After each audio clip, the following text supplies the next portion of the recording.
नमस्कार, बेधड़क खबर देख रहे हैं आप और मैं हूं आपके साथ सौम्या। योगी सरकार 2.0 के 3 साल 25 मार्च को पूरे हो रहे हैं।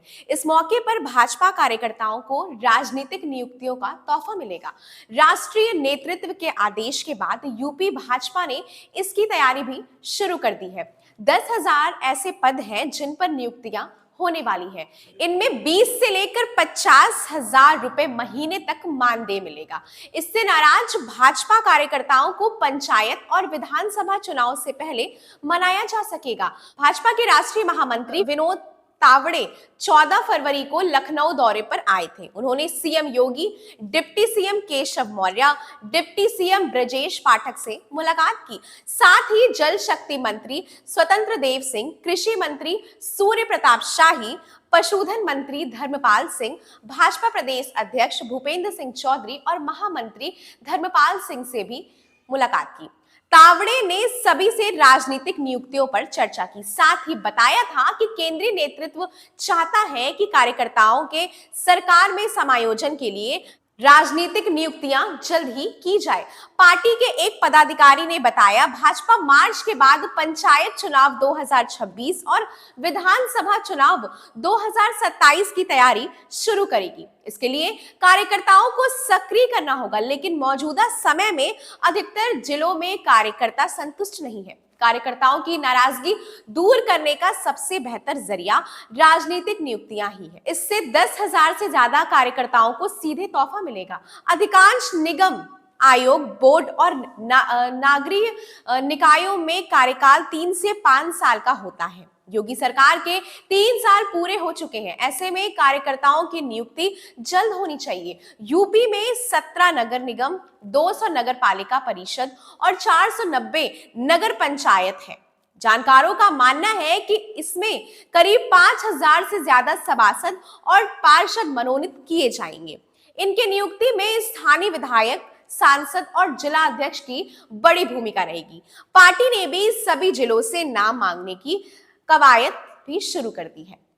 नगर निगम, नगर पालिका परिषद और नगर पंचायत मनोनीत पार्षदों की संख्या का निर्धारण कुल पार्षदों की संख्या का 10% तक होता है। जैसे लखनऊ नगर निगम में चुने हुए पार्षदों की संख्या 110 है, लेकिन यहाँ मनोनीत पार्षद 10 ही नियुक्त किए जाते हैं। आयोग, निगम और बोर्ड में राजनीतिक चुनौतियों में 20 से लेकर 50,000 रुपए महीने तक मानदेय मिलता है।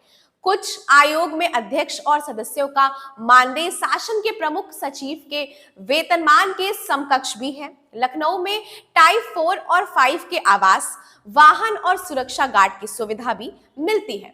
राजनीतिक विश्लेषकों का मानना है कि वेतनमान से ज्यादा अहमियत समाज और क्षेत्र में ओहदे और प्रभाव की है। पार्टी सूत्रों के मुताबिक कुछ नेताओं ने पार्टी नेतृत्व को सुझाव दिया है कि राजनीतिक नियुक्तियों में सभी समाज के लोगों को प्रतिनिधित्व मिलना चाहिए। एक दो समाज को ही तरजीह देने से भी गलत संदेश जा रहा है। पिछले साल हुई नियुक्तियों में एक दो समाज को ही वर्चस्व मिला था। इसकी शिकायत केंद्रीय नेतृत्व तक पहुंची थी। सूत्रों के मुताबिक अल्पसंख्यक आयोग में भी अध्यक्ष, उपाध्यक्ष और सदस्यों की नियुक्ति होनी चाहिए। सिख समुदाय इस बार आयोग में अध्यक्ष पद की मांग कर रहा है। सिख समुदाय के प्रतिनिधियों ने सीएम और भाजपा प्रदेश अध्यक्ष से बात की है। वहीं उत्तर प्रदेश पर्यटन विकास निगम, अनुसूचित जाति जनजाति वृत्त विकास निगम सहित करीब 12 महत्वपूर्ण आयोग और बोर्ड में नियुक्तियां होनी है। प्रदेश में राजनीतिक नियुक्तियों की अटकलें योगी सरकार 2.0 के गठन के बाद से ही शुरू हो गई थी, लेकिन नागरिक निकाय चुनाव और फिर लोकसभा चुनाव होने से ये चुनौतियां अटकती रही। लोकसभा चुनाव के बाद सरकार ने राजनीतिक नियुक्तियां शुरू की। सबसे पहले एससी आयोग में अध्यक्ष, उपाध्यक्ष और सदस्य नियुक्त किए गए। उसके बाद कुछ अन्य आयोग और बोर्ड में नियुक्तियां हुई, लेकिन प्रदूषण नियंत्रक बोर्ड में अध्यक्ष की नियुक्ति के बाद मामला विवादित हो गया। राजनीतिक नियुक्तियों में कैडर को महत्व नहीं देने का आरोप लगने लगा। साथ ही एक दो जातियों का ही प्रभाव रहने की शिकायतें भी सामने आई। इसके बाद सरकार और संगठन में राजनीतिक नियुक्तियां रोक दी थी। सरकार ने जुलाई 2024 से नियुक्तियों का सिलसिला शुरू किया था। अब तक एससी आयोग, ओबीसी आयोग, महिला आयोग, प्रदूषण नियंत्रण बोर्ड, बाल संरक्षण बोर्ड और सहकारी संस्थानों में नियुक्तियां हुई हैं। 200 से ज्यादा कार्यकर्ताओं का ही समायोजन हो सका है। सरकार के इस फैसले को लेकर आप क्या कहना चाहेंगे?